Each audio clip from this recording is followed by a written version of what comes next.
ท่าไหร่ ดอยปลายดอยหา 150 ดอยหา10ผู้จ้ะดอยหาสอบดอยหา10 ไปเอาลงเบิ่งพี่น้องช่วงนี้งานเขาลายเนาะงานรถพลเขาลายจนบ่มีเวลาเฮ็ดของตัวเองพี่น้องเอ้ยเขาคอยล้มเบิดพี่น้องเอ้ยโอ้เบิดชุกเด็กทั้งล้มทั้งชุกเบิดถีบเบิดแลนเนาะโอ้ถ้าก็เกี่ยวไหลน้อยเดียวนึงพี่น้องสบายดีโอ้ยพี่น้องวันนี้งานเศร้าเนาะงานเศร้าเดี๋ยวมองกันเราจะได้จักสอบเราก็จะเปียกแน่พี่น้องเอ้ย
ประมาณ10 กระสอบแล้วเนาะพี่น้อง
รถมาใส่เอาเลยเนาะสบายเพราะหน้าเราติดทางนะหน้าติดหวานเนาะ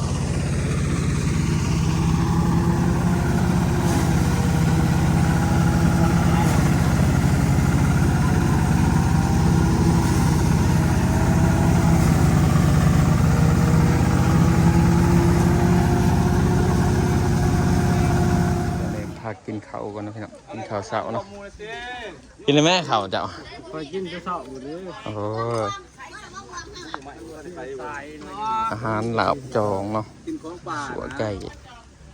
ยังละของป่าผู้หันได้ครับข้าแกนานักขักเนาะปูนเอามาเพียงยังเบาเถอะดาบจองผูดแนวหาอย่างแล้วก็ยังมีเลย 7-8 แสนเนาะ ก็ได้ก่อนโลดจอง 7%แล้วบ่มีพี่น้องแล้วบ่พ่อสิบ่ถามมาแกงมาใช้อยู่ไส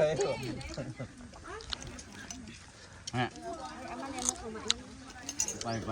อ่านมุกข้างหน้าตอนนี้เพิ่งได้มุกกันใหม่ เอายับกลับมา ต่างกันเนาะนั่นจะบ่ต้องว่าช่วงบักจองได้จังหน่อยนี่บ่ในกอเฮายังบ่เอา ห่วงได้บ่พอกันเฮ้ยถ้ามาได้ เด้เอาบัน มาได้ตั้งล่ะ เดี๋ยวไว้ เขามาติ้วน่ะพอบ่ลงมาติ้วลงเขาจนได้เซ่เขากินซะที่ยังไง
ร้อยพี่น้องเลย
เรียบร้อย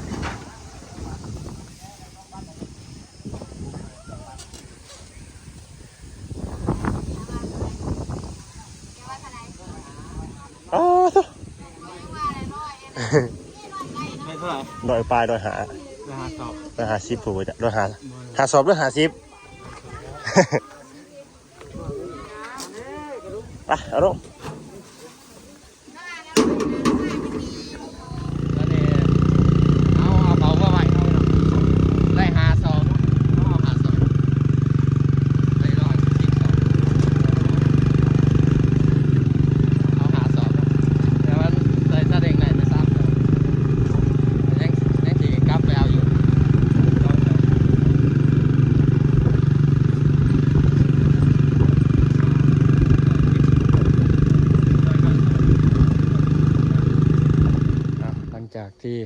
แล้วพ่นเขาพ่นน้ำเนาะกะมาหน้าพี่น้องเอ้ยมาเกี่ยวเขามาคนเขาเนาะอยู่หน้าตัวเองเบิ้งพี่น้องช่วงนี้งานเขาลายเนาะงานรถพ่นเขาลายจนบ่มีเวลาเห็ดของตัวเองพี่น้องเอ้ยเขาคอยล่มเบิดพี่น้องเอ้ยเบิดชุกเด็กทั้งล่มทั้งชุกเบิดถีบเบิดแดนเนาะถ้าก็เกี่ยวไหลน้อยเดียวหนึ่งพี่น้องเอ้ยพอปีนี้ก็ขาดการมาชีได้ประมาณ300พุ่นเลยพี่น้องเนาะ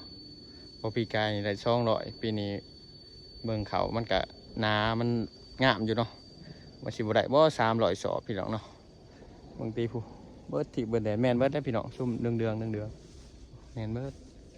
ซุ่มนั่นก็เกี่ยวซุ่มที่เกี่ยวแล้วเนาะเขาแห้งคักพี่น้องเขาขอยเนาะถือว่าแบบแห้งคักไว้ซะจนมันขอบพุ่นอ่ะจะเป็นเขาขาวเนาะมาค้นเขาพี่น้องมือนี้พี่พ่อกับบอลออกเนาะเพราะว่ามีเฮือนดีอยู่บ้านครับมีคนตายอยู่บ้านอะไรพี่น้องเนาะก็เป็นพี่น้องพี่พ่อเนี่ยเนาะก็ว่าสิบอลออกมาพี่น้องสีบอลมาเบิดมืออื่นอีกเนาะอื่นกับเบิดมือเราก็บอลออกมาจ่างคนใช้น้ำกับบัวคอยมีคนพี่น้องเลยมันแดดร้ายมันหอนร้ายเนาะคนเข้ากับบอยากมาพี่น้องแดดอีดีอีดออะไรพี่น้องแดดเป็นตาตายเนาะ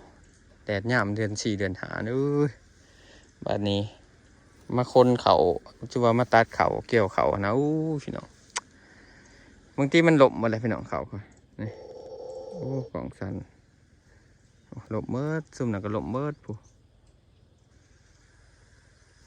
เอาแต่เห็ดของคนอื่นจนไม่มีละเห็ดของตัวเองพี่น้องเอ้ยคนเขาเนาะคนเขาพี่น้องเขามันไปตามที่ให้เขาให้ผู้เมื่อไรมันนึง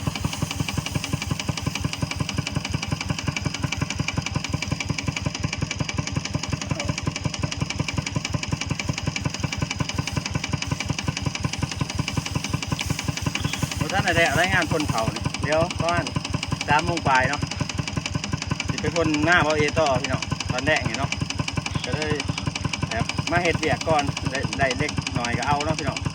ได้น้อยนึงก็เอาไปซะ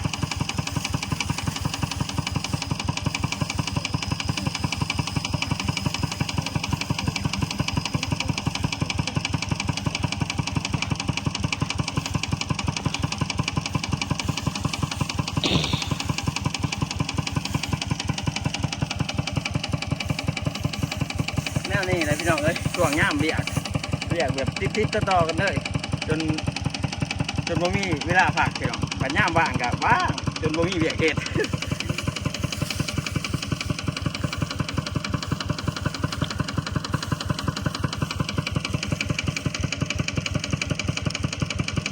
คนไหลซองรถพี่น้องวันที่เขามัดนั่งเวลาเนาะเขาทันแต่คนจะไปฝนเขาก่อนนะพี่น้องให้แม่น้ำกิ้งเป็นคนโหมใหม่เนาะอันกะจ่างเพิ่นมากระตังนั่นกระจ่างเนาะ2 คนนะมือนี่จ่างมา3 คนไปยังบ่ทันพี่น้องลงมาแต่แถวนะแถวนั้นดมเบิดเขาโอ้ยเนี่ยสิได้ไปก่อนแล้วพี่น้องขามไปเอารถพ่นเนาะพ่นต่อหน้าบายเอบัดเนาะตอนนี้มาหอดรถพ่นเนาะพี่น้องจอดรถพ่นใหม่นี่เนาะบ่ได้ไปจอดไปเพื่อนพี่น้องเดี๋ยวไปพ่นเขาหน้าบายเอต่อพี่น้องเนาะพ่นด้านนี้กับด้านชุดท้ายเลยพี่น้องวันนี้คือสิได้พักต้องเสมอพอแหละที่สิได้พ่นใหม่เนาะพี่น้องมาเราสิได้ปิกเกี่ยวไปเพียงแค่นี้พี่น้องต่อกันที่ด้านบายเอเนาะพี่น้อง